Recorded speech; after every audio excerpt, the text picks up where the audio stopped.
Chapter 7. 4 Transformations and a Meal. The eagle found him as he sat on the wall in an area that he had kept as free of snow as he could. The great bird landed beside the boy. "Good?" it said. It was twilight and the snow was falling more gently now. "I'm cold," said Odd. "I nearly got blown off there a couple of times. I was getting worried I'd have to spend the rest of my life up on this wall. But yes, I'm good." The eagle simply looked at him. "The frost giant's gone," said Odd. "I made him go away." "How?" asked the eagle. "Magic," said Odd, and he smiled and thought, if magic means letting things do what they wanted to do or what they wanted to be. "Down," said the eagle. Odd eyed the snowy rocks that made the wall. "I can't climb down that," he said. "I'll die." The eagle launched itself from the edge of the wall, circled downward, and soon returned flapping heavily, carrying a worn-looking soft leather shoe, which it dropped on the wall beside Odd. Off again it went into the snowy dusk and came back with a shoe that was a twin to the first. "They're too big for me," said Odd. "Loki's," said the eagle. "Oh," said Odd, remembering the shoes from Loki's story, the ones that walked in the sky. He pulled them on. Then, warily, heart pounding, Odd limped to the edge of the wall, and when he got to the edge, he stopped. He tried to jump, and nothing happened.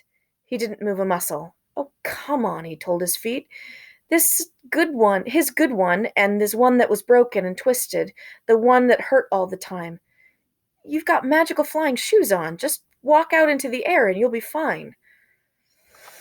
But his feet and his legs ignored him, and he stood where he was. He turned to the eagle, who was wheeling above Odd's head impatiently. "I can't do it," he said. "I've tried, and I can't." The eagle gave a screech, flapping its wings hard, and rose into the snowy air. Another screech. Odd looked around. The eagle was heading straight for him, wings outstretched, hooked beak open wide, talons out, single eye aflame.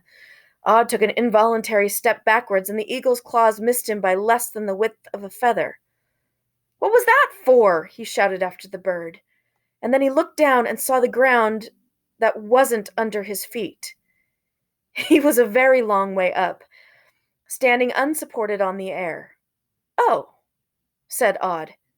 Then he smiled, and he slid down the sky like a boy going down a hill, shouting as he did so something that sounded remarkably like "whee!" And he landed as lightly as a snowflake. Odd pushed himself back into the air and began to jump 10, 20, 30 feet at a time. He moved toward the cluster of wooden buildings that were Asgard and did not stop until he heard the sound of cats mewing and growling.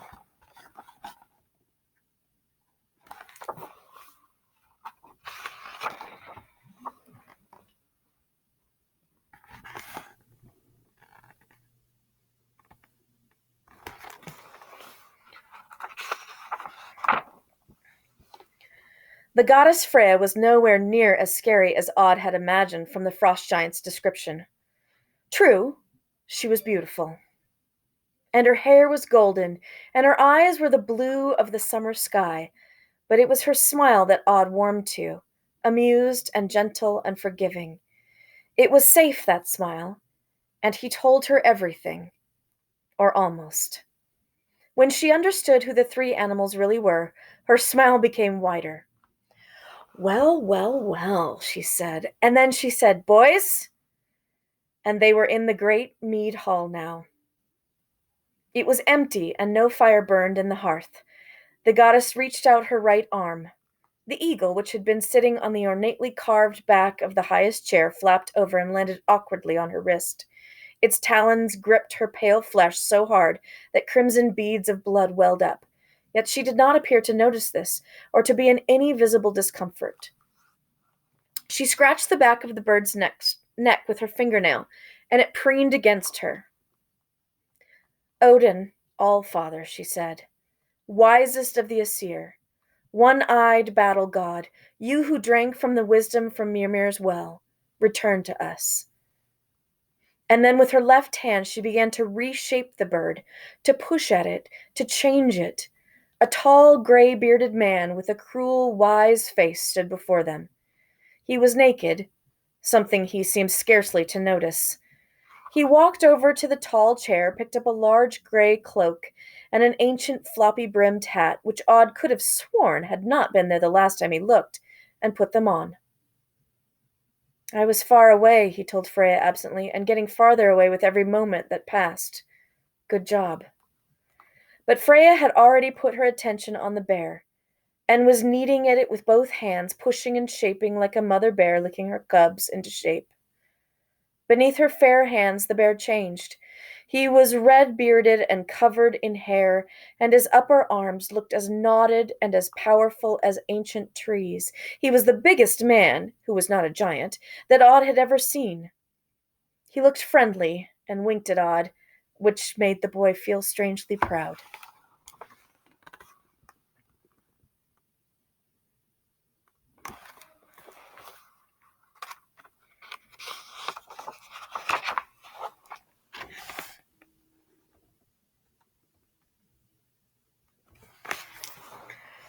Odin tossed Thor a tunic, and he walked into the shadows to get dressed, and then he paused and turned back. I need my hammer, Thor said. I need Mjolnir. I know where it is, said Odd. It was hidden as a boulder. I can show you if you'd like. When we've finished the important business at hand, perhaps, said the fox. Me next? Freya looked at the animal, amused. You know, she said, many people will find you much easier to cope with in that shape. Are you sure you don't want me to leave you? The fox growled. Then the growl became a choked cough, and the fox said, Fair Freya, you joke with me, but do not the bards sing? A woman both fair and just and compassionate, only she can be compared to glorious Freya? Loki, you caused all this, she said, all of it. Yes, he said, I admit it. But I found the boy as well. You can't just focus on all the bad stuff. One day, said Freya softly, I will regret this. But she smiled to herself and reached a hand out and touched the black tip of the fox's muzzle, then ran her finger up between its ears and along its spine, all the way up to the very tip of its tail. A shimmer. Then a man stood in front of them, beardless, flame-haired, as pale of skin as Freya herself, eyes like green chips of ice. Odd wondered if Loki had a fox's eyes still, or if the fox had always had Loki's eyes. Thor threw Loki some clothes. Cover yourself, he said bluntly. Now Freya turned her attention to Odd. Her gentle smile filled his world. Your turn, she said. I look like this anyway, said Odd. I know, said Freya. She knelt down beside him, reached out a hand toward his injured leg. May I? If you want to. She picked him up as if he were as light as a leaf and put him down on the great feasting table of the gods. She reached down to his foot and deftly unhooked it at the knee. She ran a nail across the shin and the flesh parted. Freya looked at the bone and her face fell.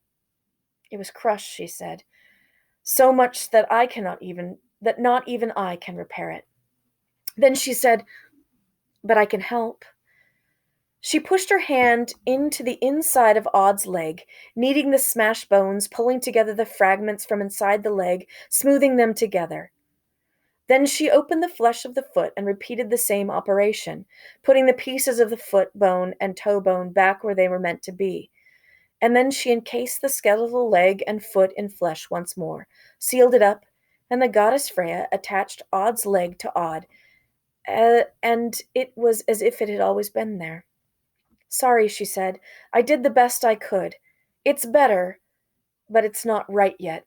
She seemed lost in thought. Then she said brightly, Why don't I replace it entirely? What about a cat's rear leg? Or a chicken's? Odd smiled and shook his head. My leg is fine, he said. Odd stood up cautiously, put his weight on his leg, trying to pretend he had not just seen his leg unhooked at the knee. It did not hurt. Not really. Not like it used to. Give it time, said Freya. A huge hand came down and clapped Odd on the shoulder, sending him flying. Now, laddie, boomed Thor, tell us just how you defeated the might of the frost giants. He seemed much more cheerful than when he had been a bear. There was only one of them, said Odd. When I tell the story, said Thor, there will be at least a dozen. I want my shoes back, said Loki.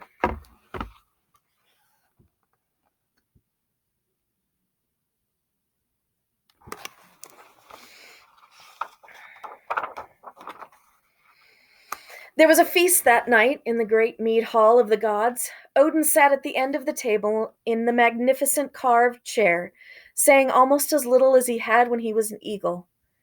Thor on his left side boomed enthusiastically. Loki, who had to sit down at the far end of the table, was pleasant enough to everyone until he got drunk. And then, like a candle suddenly blowing out, he became unpleasant, and he said mean, foolish, unrepeatable things, and he leered at the goddess, and soon enough Thor and a large man with one hand, who Odd thought might have been called Tyr, were carrying Loki from the hall. He doesn't learn, said Odd. He thought he had said it to himself in his head, but Freya, who was sitting beside him, said, No, he doesn't learn. None of them do, and they don't change either. They can't. It's all part of being a god. Odd nodded. He thought he understood a little. Then Freya said, Have you eaten enough? Have you drunk your fill? Yes, thank you, said Odd. Old Odin left his chair and walked toward them. He wiped the goose grease from his mouth with his sleeve, spearing even more grease all over his gray beard. Then he said quietly into Odd's ear, Do you know what spring it was you drank from, boy? Where the water came from? Do you know what it cost me to drink there many years ago? You didn't think you defeated the frost giants alone, did you? Odd said only, Thank you. No, said Odin, thank you. The All-Father was leaning on a staff carved with faces, dogs and horses, and men and birds, skulls and reindeer, and mice and women, all of them wrapped around Odin's stick. You could look at it for hours and still not see every detail on that stick. Odin pushed the staff towards Odd and said, This is for you. Odd said, But the old god looked at him gravely through his one good eye. It's never wise to refuse the gift of the gods, boy. Odd said, Well, thank you. And he took the staff. It was comfortable.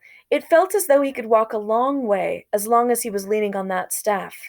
Odin dipped his hand into a pitcher, brought it out holding a small globe of water no larger than a man's eyeball.